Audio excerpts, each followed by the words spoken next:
So, there's a new spiritual guide out there called 33 Days to the Holy Family, and it's definitely getting some attention.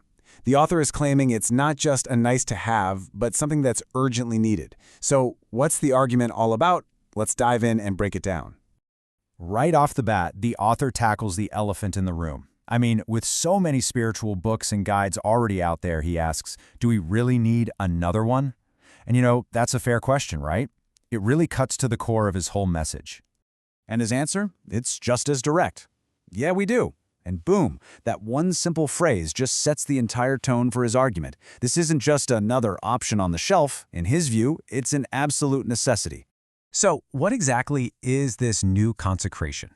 Let's take a look at the book itself and see how the author is presenting it as a spiritual tool for this very specific moment in time. Okay, so here are the basics. The book is a 33-day spiritual program, co-authored by Father Donald Calloway and Scott Smith. It's designed to guide people through this process of consecration. But, and this is the key part of our explainer, it's the why behind this program that's so central to the whole thing. So why is this book supposedly so necessary right now? Well, to really get it, you have to understand the problem he says it's meant to solve. He describes the current state of the world with one very specific word: messiness. The heart of his argument really comes down to this one claim, that the family is, quote, under attack today. And he's not talking about some small problem here.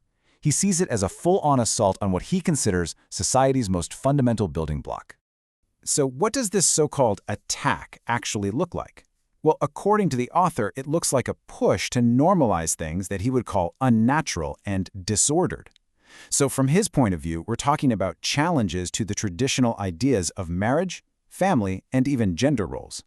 And he's not vague about it either. He's very specific about who he thinks is behind this push.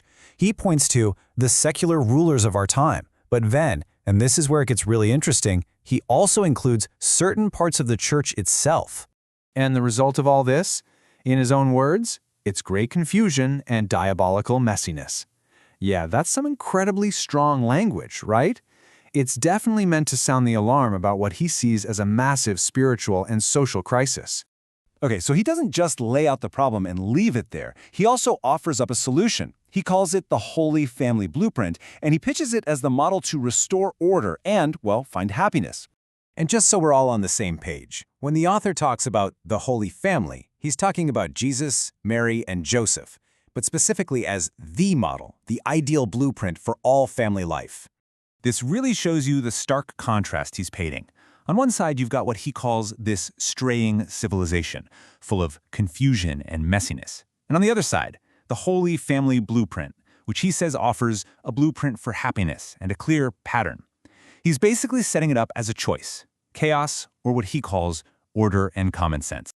And this isn't just some vague general guide. He gets very specific about what this model is for. It's a blueprint for marriage and family, sure, but also for what he defines as the correct models for masculinity and fatherhood and femininity and motherhood. So, that covers the what and the why. But what about the how? How do you actually do it? Let's get into the practical steps the book lays out for this whole consecration process. Okay, so the main event here is this idea of consecration. What does that even mean in this context? Well, it's basically the act of formally and spiritually dedicating yourself or your whole family to the guidance and protection of the Holy Family.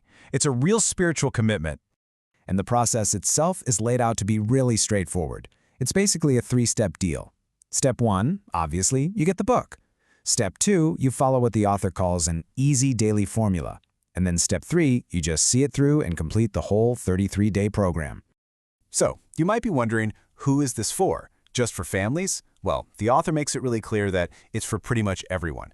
You can do it by yourself, as an individual. You can do it with your family, of course. Or you can even scale it up and do it as a whole parish or with your prayer group. Okay, so now we get to the part about why this is all so urgent. Because he doesn't just present this as a nice thing to do. No, he says it's something we need to do right now. And he frames it all in this really dramatic, high-stakes context. And to back this up, he brings in a very significant figure from Catholic history, Venerable Lucia dos Santos. Now, if that name sounds familiar, she was one of the children who reported the famous apparitions of Mary at Fatima, Portugal, way back in 1917.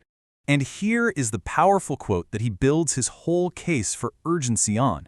It's attributed to her, and it says, The final battle between God and the forces of darkness would be fought over marriage and the family. You see, this frames the whole conversation not just as a social issue, but as the climax of a spiritual war.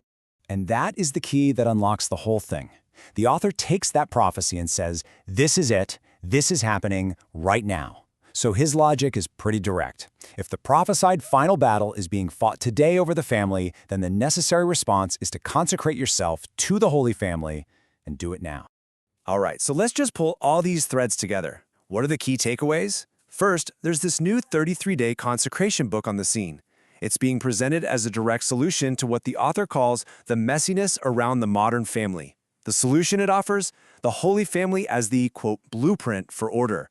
And finally, the whole thing is wrapped in this intense sense of urgency based on that quote about a final battle over marriage.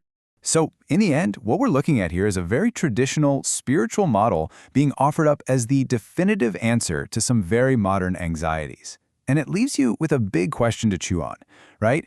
When we see all the intense, passionate debates happening today around family and marriage, are we just watching society evolve? Or, as this author suggests, are we actually on the front lines of a final battle?